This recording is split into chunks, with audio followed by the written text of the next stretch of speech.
want to transition back to a steady state with the virus, if we want to reach a point of disease control, we need to put in place the public health architecture. We need a massive investment in our capacity to do surveillance, contact tracing, isolation and quarantine.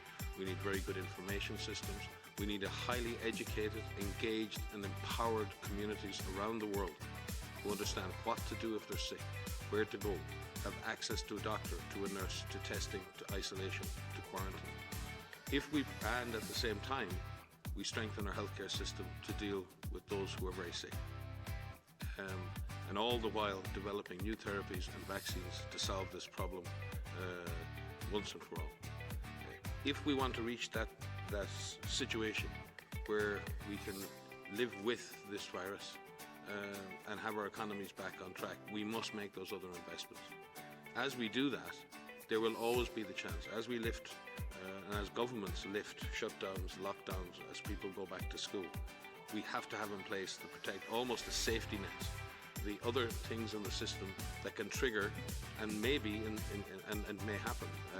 We may have to modulate that. We may have to decide which of the measures we can put back in place if necessary to create more physical distance. And we don't want to end up in a cycle of lockdown followed by release, followed by another lockdown, followed by release. That's not the way forward. And the way to avoid that is we need a transition strategy that gets us back into more control of the virus. We need to get ahead of the virus, and then if we are in control, we can protect our economies. But if we lurch from lockdown to poor control, and back to lockdown and back to poor control, that is not what anybody needs right now. So the investment we need to make, the lockdowns have given some time. They've taken the pressure out of the epidemic. You see that. This is precious time, not only to strengthen the healthcare system, as the DG has said, but precious time to put in place the public health architecture, the testing, the community education, and build this response from the community up. That's the challenge.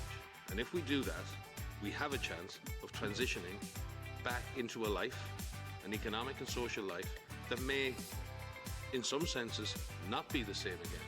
Maybe a more caring, engaged society with a better healthcare system, with better universal access to healthcare, with more social justice and more care for each other. And that won't be a bad society to go back to.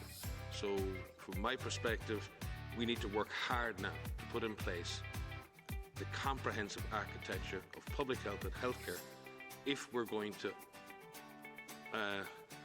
unlock safely from the economic measures or from the societal measures and population measures that are affecting and impacting people's social and economic future.